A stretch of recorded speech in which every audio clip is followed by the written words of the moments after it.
Jangan lupa like, komen, dan subscribe channel YouTube TVRI Bengkulu, serta nyalakan lonceng notifikasinya.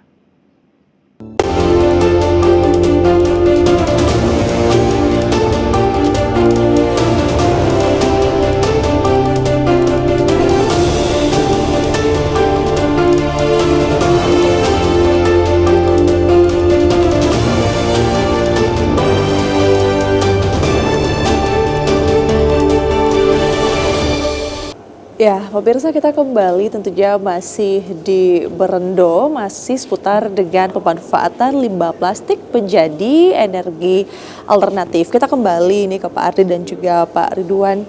Di hadapan kita sudah ada produk ya Pak, salah satu contoh pemanfaatan energi alternatif gitu ya Pak. Nah mungkin boleh dijelaskan nih Pak Ardi kali ya Pak ya? Iya, Pak Ardi. Pak Ardi boleh menjelaskan sedikit mungkin untuk proses pengolahan limbah plastik ini menjadi energi alternatif seperti apa Pak? Sudah jadi produk seperti ini?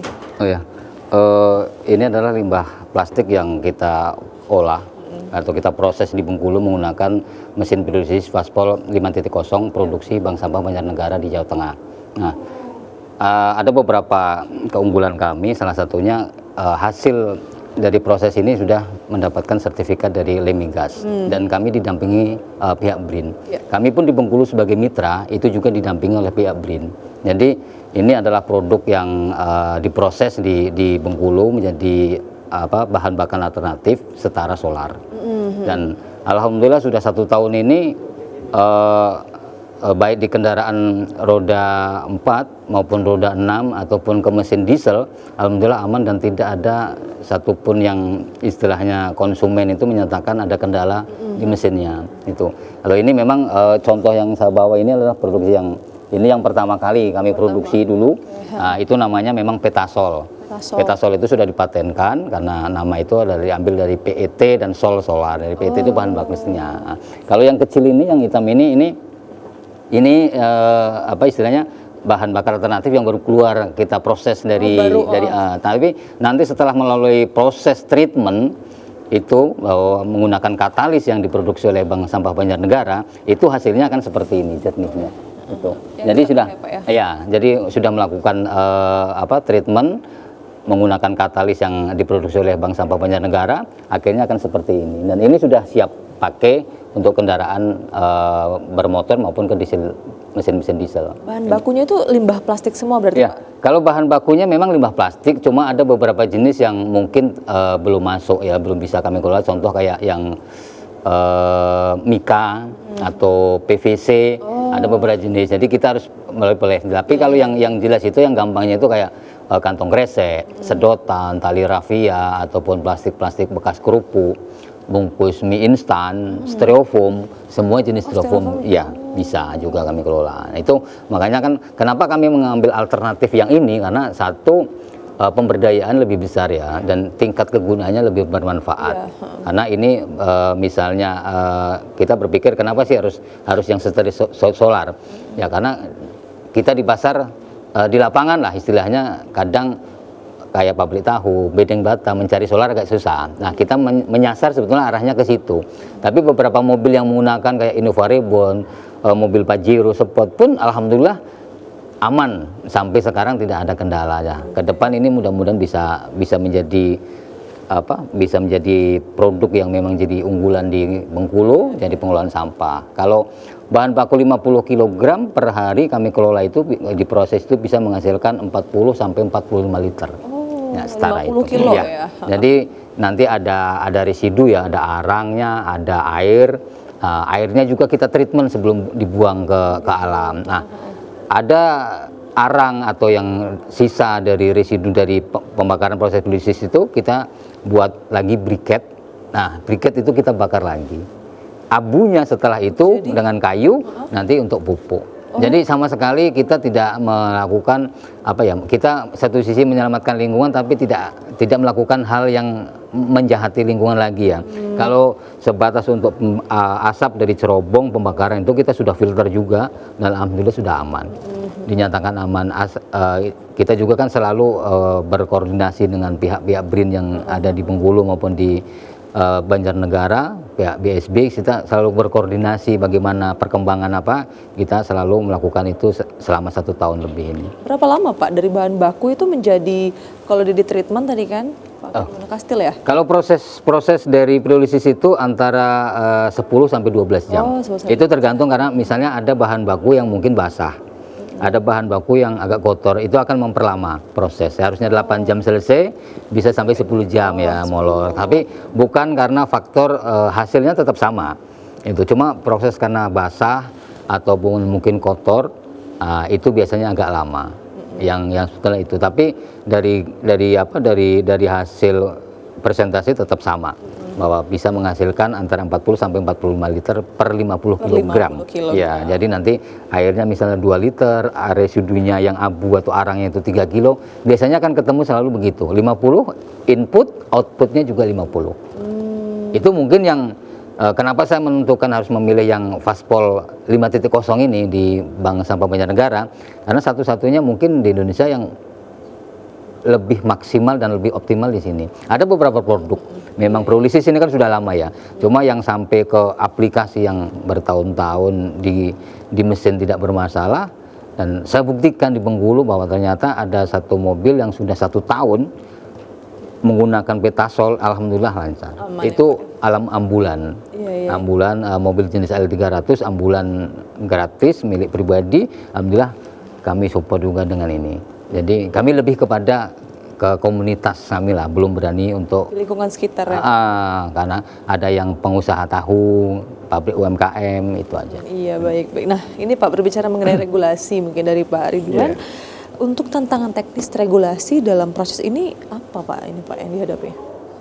Ya, jadi kalau kita berbicara produksi massal ya, ini kan sudah bahan bakar minyak.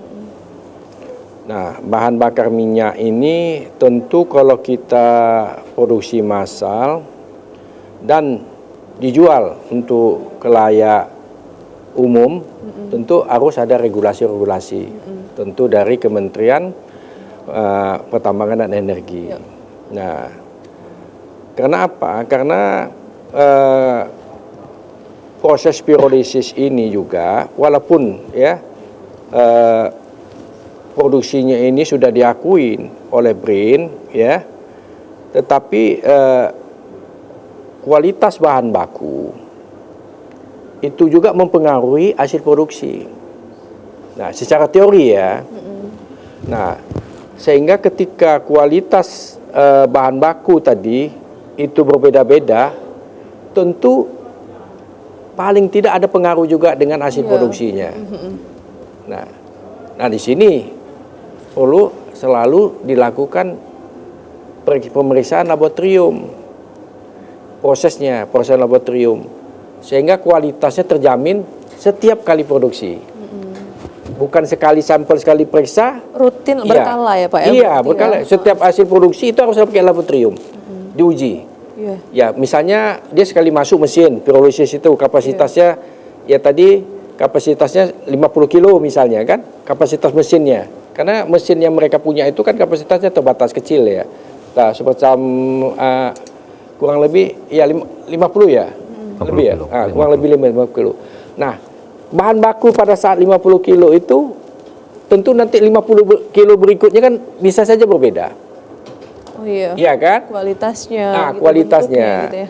Nah, jadi kalau misalnya kalau untuk kalangan umum ini ke setiap dia kali produksi itu harus diperiksa terus.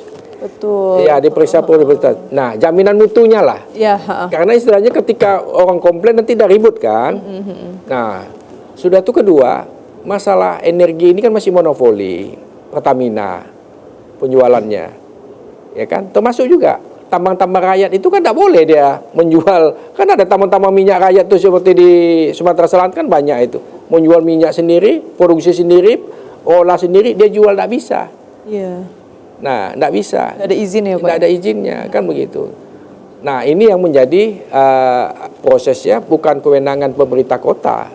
Jadi karena ini kewenangannya tentu adalah ke Kementerian Pertambangan dan Energi. Ya, paling tidak BPH Migas lah Bagaimana dia bisa membuat regulasi ini bisa dijual secara massal. Tinggal jumlah produksinya saja. Kalau hanya jumlah produksinya hanya terbatas, sekitar satu hari 10 liter, 50 liter misalnya kan, dia kan agak sulit ini kan. Nah, jadi tingkat ekonomisannya, tingkat apanya. Nah, tetapi kalau ini bisa, kami juga sebenarnya ada sebenarnya sebelumnya juga ini ada rencana kita membuat tingkat produksi massal juga di TPA, kita mau kerjasama. Tapi sampai saat ini belum ada tindak lanjutnya juga ya. Swiss Green Project ya dari Swiss pernah datang ke sini ya untuk menjajaki pembuatan ini juga, sistem pirolisis juga untuk menjadi BBM. Nah, mereka sudah datang, sudah kita tanda tangan MOU ya kan, dia mencari kembali lagi ke Swiss, dia bilang dia akan presentasikan, dia akan mencari investor, sampai saat ini juga belum.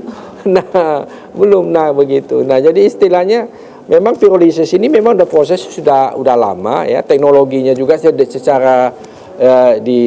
secara massal untuk produksi yang besar, mesinnya itu sudah ada juga. Tinggal bagaimana ini bisa dimanfaatkan semaksimal mungkin di Indonesia begitu. Nah, apakah ini lebih ekonomis apa tidak begitu? Karena kalau kita hitung-hitung ya kan, 1 kilo plastik yang bekas itu harganya kurang lebih antara 500 sampai 750. Ya. Kalau kita lihat 1 kilo. Berarti kalau 50 kilo ya kan, katalah kita samakan dulu 500. 50 kilo berarti berapa itu? 25.000. 25. Ya, nah? 25.000. 25.000. 25.000 itu bisa menghasilkan solar tadi itu kurang lebih 45 liter. Iya. 45 liter kalau kita kalikan 6.800 solar sekarang udah berapa? Kan masih lumayan sebenarnya. Jauh. Iya, hitung-hitungannya kan? Hampir 2 kali lipat. Iya, kali lipat. Nah, harganya tetap produksi tadi mereka ini kan pakai bahan baku pembakarannya kan Kayu. ini kayu. Ya. Nah, Bengkulu ini cari kayu, berapa harga kayu per kubik begitu kan? Nah, gitu kan. Apalagi pembakarannya proses waktu 8 sampai 10 jam. Nah, itu berapa banyak kayu yang dibutuhkan, itu juga dihitung-hitungan juga. Oke. Ya.